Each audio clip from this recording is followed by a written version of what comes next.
नमस्कार दोस्तों, smart alert YouTube channel पर आपका बहुत बहुत स्वागत है। दोस्तों आज हो गया है 22 मई। जानेंगे आज के तमाम बड़ी खबरों के बारे में, टुडेज़ ब्रेकिंग न्यूज़ अपडेट के बारे में। दोस्तों पश्चिम बंगाल और ओडिशा में आए हुए तूफान की वजह से बहुत नुकसान हुआ है। प्रधानमंत्री नरेंद्र मोदी आज पश्चिम बंगाल और ओडिशा का हवाई सर्वेक्षण करेंगे। दोस्तों अगर आपके पास भी बैंक अकाउंट है और आप भी एक बैंक कस्टमर है तो आपके लिए बड़ी खबर यहाँ पे निकल के आ रही है। बहुत बड़ी खुशखबरी आ रही है बैंकों की तरफ से। जानेंगे इस खबर के बारे में पूरी डिटेल इस वीडियो में। दोस्तों रेलवे की तरफ से भी बहुत बड़े न्यूज़ आ रहे हैं निकल के, जानेंगे उसके बारे में भी इस वीडियो में। इसके अलावा दोस्तों भारत और नेपाल के बीच में सीमा विवाद को लेकर चल रहा घमासान, उसके बारे में भी बड़ी न्यूज़ आ रही है, उसके बारे में भी जानेंगे इस वीडियो में। तो बात करते हैं सब पहली बड़ी खबर के बारे में। पीएम मोदी आज जाएंगे पश्चिम बंगाल ओडिशा तूफान प्रभावित इलाकों का हवाई दौरा करने के लिए। ओडिशा और पश्चिम बंगाल में आए हुए इस चक्रवाती महातूफान ने बहुत ही भारी तबाही मचाई है। प्रधानमंत्री कार्यालय ने बताया कि मोदी जी प्रभावित इलाकों का हवाई सर्वे करने के लिए आज पश्चिम बंगाल और ओडिशा क्षेत्र में जाएंगे और यहां पे हवाई सर्वे करेंगे और समीक्षा बैठक में भी हिस्सा लेंगे, जिसमें प्रभावित लोगों की राहत और पुनर्वास को लेकर चर्चा होगी। पीएम मोदी शुक्रवार यानी कि आज सुबह पश्चिम बंगाल पहुंचेंगे और मुख्यमंत्री ममता बनर्जी के साथ प्रभावित इलाकों का हवाई सर्वे करेंगे। इसके बाद बाशीरघाट में प्रशासन के साथ बैठक करेंगे। करीब दोपहर के 1 बजे वहां ओडिशा पहुंचेंगे और मुख्यमंत्री नवीन पटनायक के साथ प्रभावित क्षेत्रों हवाई दौरा करेंगे।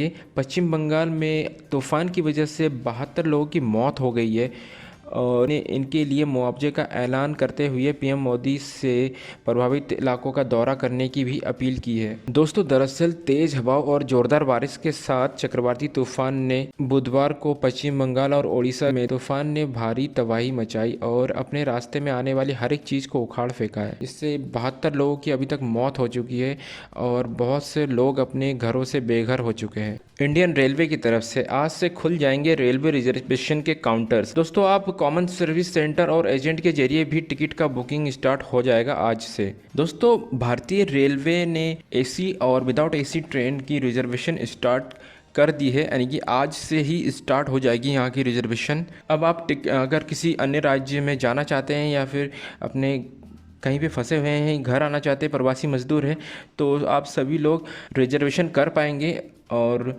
रिजर्वेशन चालू कर दी गई है आज से। दोस्तों आप रेलवे स्टेशन के अलावा, रेलवे रिजर्वेशन काउंटर के अलावा कॉमन सर्विस सेंटर, देश में 1,70,000 कॉमन सर्विस सेंटर और अधिकृत एजेंट के थ्रू भी अपना टिकट का बुकिंग करा पाएंगे। कल शाम को रेल मंत्रालय की तरफ से आदेश जारी कर दिया गया है कि अब जो रेलवे की रिजर्वेशन है उसे स्टार्ट कर दिया जाए, यानी कि आज से इसकी रिजर्वेशन स्टार्ट हो जाएगी।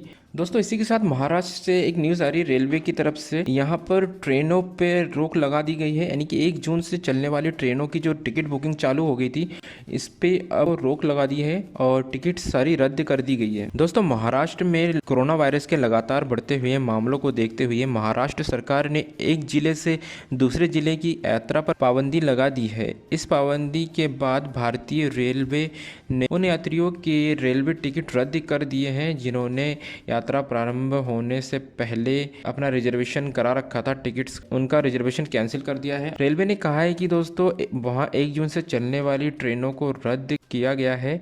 टिकट का जो पैसा है उनको रिफंड कर दिया जाएगा। दोस्तों अब 25 मई से घरेलू उड़ानें शुरू हो जाएगी। वेब चेक इन के बाद एयरपोर्ट पर एंट्री मिलेगी। फ्लाइट में खाने की फैसिलिटीज़ नहीं होगी और एंट्री से एग्जिट तक क्या क्या होगा चलिए जानते हैं। दोस्तों दरअसल 25 मई से कुछ डोमेस्टिक फ्लाइट्स की शुरुआत करी जा रही है। Airport authority of India AAI ने पैसेंजर्स और एयरपोर्ट्स ऑपरेटर्स के लिए स्टैंडर्ड ऑपरेटिंग प्रोसीजर भी जारी कर दिया है। दोस्तों 14 साल से छोटे बच्चों को छोड़कर बाकी सभी को अपने मोबाइल में आरोग्य सेतु ऐप को डाउनलोड करना होगा। दोस्तों आप घर से एयरपोर्ट तक आने के लिए पब्लिक ट्रांसपोर्ट, प्राइवेट टैक्सी या पर्सनल व्हीकल का इस्तेमाल कर सकेंगे। फ्लाइट से कम 2 घंटे पहले आपको पहुंचना होगा एयरपोर्ट पर। फिजिकल चेकिंग अब नहीं कर पाएंगे। जो पहले से वेब चेकिंग करके आएगा उन्हें ही एंट्री मिलेगी। बैगेज टैग आइडेंटिफिकेशन नंबर भी डाउनलोड करना होगा, उसका प्रिंट लेना होगा, उसके बाद बैग में चिपकाना होगा। अगर आप प्रिंट नहीं ले पा रहे हैं तो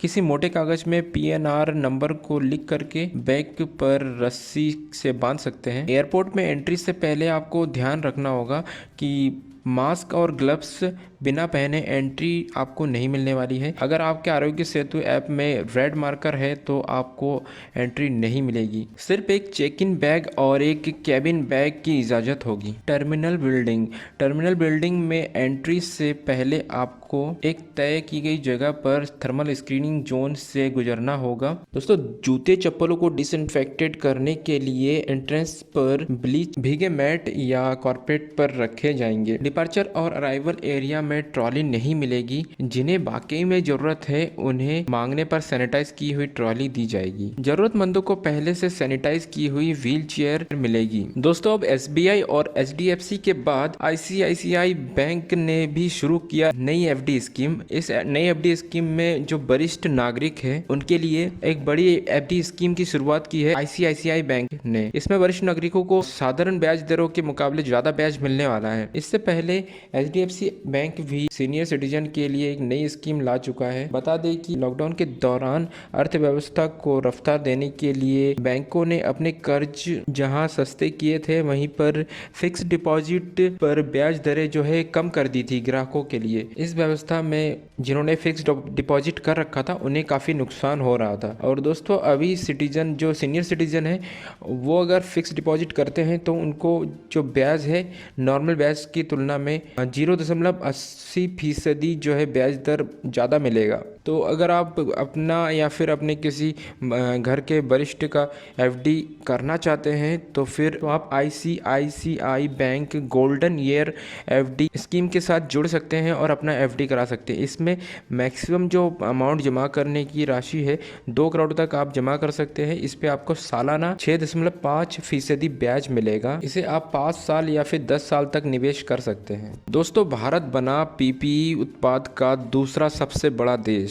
चीन के बाद भारत का दूसरा नंबर। दोस्तों, भारत 2 महीने के कम समय के भीतर व्यक्तिगत सुरक्षा परिधान यानी कि PPE के उत्पादन में दुनिया का दूसरा सबसे बड़ा उत्पादक बन चुका है।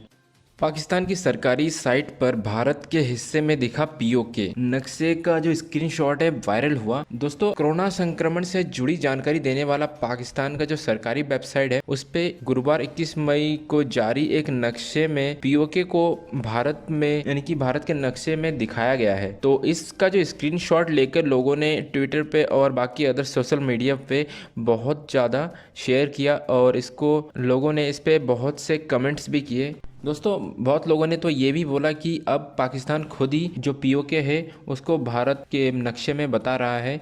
तो इसका मतलब है कि पाकिस्तान ने POK पे अपना दावा छोड़ ही दिया है। दोस्तों, जहां पर भारत अपने देश के लोगों को देश यानी कि घर वापसी लाने के लिए जुटा हुआ है, वहीं हमारे करीबी देश नेपाल ने अपने देशवासियों को अपने देश में आने से प्रतिबंध लगा दिया है। उत्तराखंड के बनबसा में नेपाल के कर्मियों ने अपनी सरकार के खिलाफ प्रदर्शन किया। वापस लौटने से रोकने का आरोप है। दोस्तों, उत्तराखंड के चंपावत जिले के बनबसा में नेपाली कर्मियों ने अपने सरकार के जमकर विरोध प्रदर्शन किया। उन्होंने आरोप लगाया कि नेपाल सरकार उन्हें अपने घर वापस जाने नहीं दे रही है। हाल ही में नेपाल ने भारत पर कोरोना वायरस फैलने का नया प्रोपेगेंडा शुरू किया है। इसके चलते वहां अपने नागरिकों को घर वापस नहीं आने दे रही है, यानी कि अपने देश में भारत से किसी को आने नहीं दे रही है। बनबसा नेपाल सीमा के पास ही स्थित है। बनबसा के SDM दयानंद सरस्वत के मुताबिक करीब 500 लोग यहाँ इकट्ठे होकर नेपाल सरकार के खिलाफ प्रदर्शन कर रहे हैं। नेपाल की सरकार को इस मामले की जानकारी दे दी गई है। SDM ने कहा कि DM के आदेश के अनुसार आगे की कार्रवाई की जाएगी। दोस्तों, दिल्ली के कीर्ति नगर में झुग्गियों में लगी भीषण आग,